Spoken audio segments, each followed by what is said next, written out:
Hi, I'm Sharon Renfro. Our Hearts and Minds at SharonRenfro.com believes that we must open our minds before we can open our hearts to one another.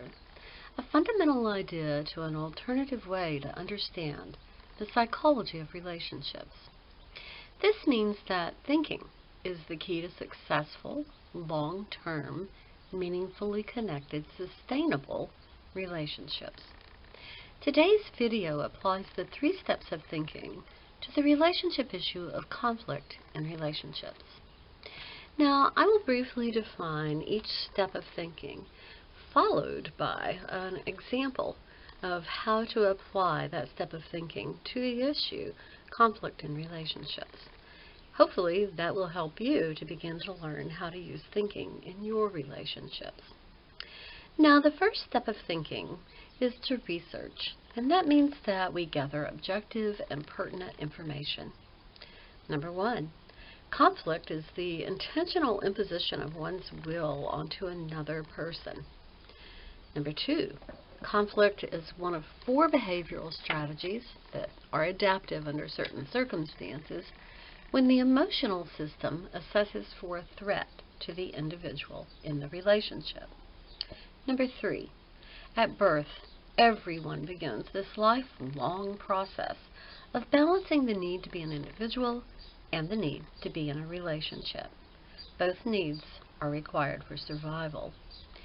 Number 4, the psychological component of self provides the human being 3 levels of awareness to which to respond to the environment and adaptive strategies that correspond to these 3 separate and distinct brain systems. A, the emotional brain, which is the lizard brain, is an instinctual, automatic, simple, black and white system designed to secure individual safety in physically dangerous environments and provides very basic behavioral strategies that are adaptive in those environments. B, the subjective brain performs a reassessment for safety or threat using feelings. Positive feelings reinforce the sense of safety. Negative feelings reinforce the sense of threat. C, the objective brain uses the adaptive strategy of thought, which is a 3-step process designed to provide adaptive strategies in complex environments for cooperation, problem solving, understanding, logic, and empathy. Number 5, the human being begins life only able to use the emotional system and learns the most basic cues to do this. Number 6, feelings eventually assist to refine or reinforce the emotional assessment. Number 7, conventional psychology promotes the use of emotions and feelings, use your gut, how do you feel, as relationship tools. So the human being ends up using the most simplest strategies for the most complex needs as adults. Doesn't sound like a very smart idea. Number 8, the emotional behaviors available to the individual to negotiate the sense of threat in a relationship are conflict, fight, distance, flight, pretend, camouflage, and cut off, play dead. None of which addresses complex situations. We therefore apply simplistic solutions to complex problems. However, these behaviors are meant to instantly stop a threat and reduce anxiety, but they don't solve problems. Number 9, conflict often reduces the anxiety of a threat for an individual who experiences anxiety that an individual need is not being met in a relationship. Number 10, conflict serves the function to temporarily reduce anxiety by forcing another person to bend to the will of the other. The issue itself takes on a level of irrelevance as the process is propelled by a sense of threat that must be addressed. Number 11, as conflict has been learned at a very early age to be an effective tool to reduce anxiety, the behavior is simply automatic anytime the threat of not having one's needs met arises. Step 2 of thinking, reason. Now, reason means that we're going to apply logic to objective and pertinent information to attain a deep understanding of ourselves and relationship process. Number 1. No matter how a relationship partner responds to his or her partner, once the partner senses a need to impose his or her will, a conflict will erupt. Number 2. The conflict is less about the issue and more about the need to discharge anxiety in a very specific way right now. The anxiety itself stems from an imbalance between the need to be an individual and the need for a relationship, and the relationship not meeting one of those needs. Confusion about the reason for the conflict, since the reason stems more from the past learning, results, and its unexplained repeated patterns of conflict develop. Number 3. Conventional psychology sees conflict as a natural part of relationship process.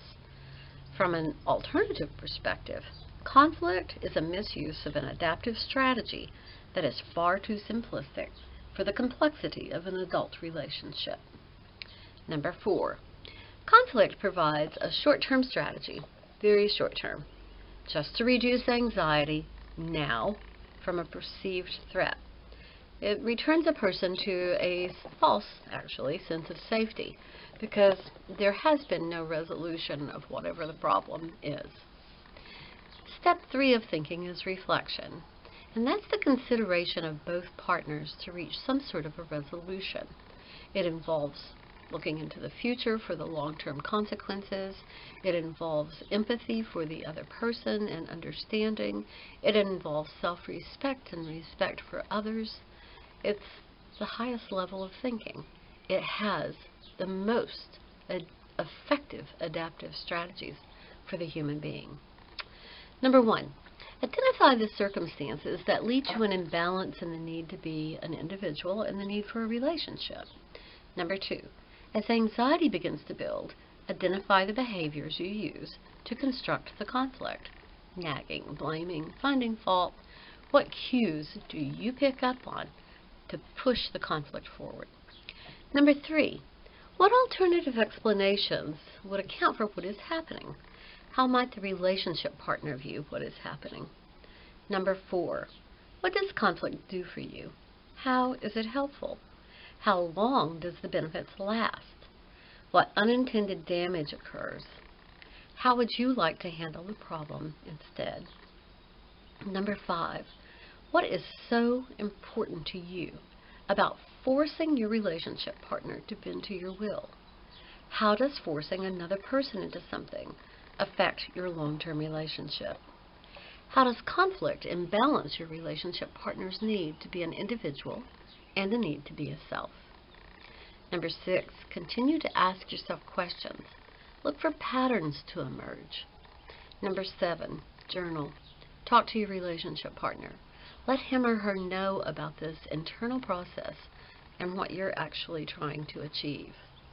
Number 8, recognize that your relationship partner's resistance to bend to your will is a natural reaction. Now, we must open our minds to be able to open our hearts to one another. If these ideas have been beneficial to you, please like us so that others may find us to have the help that they need.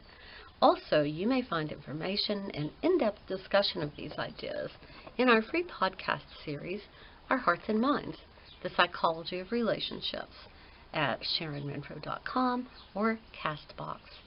And thank you so much for listening.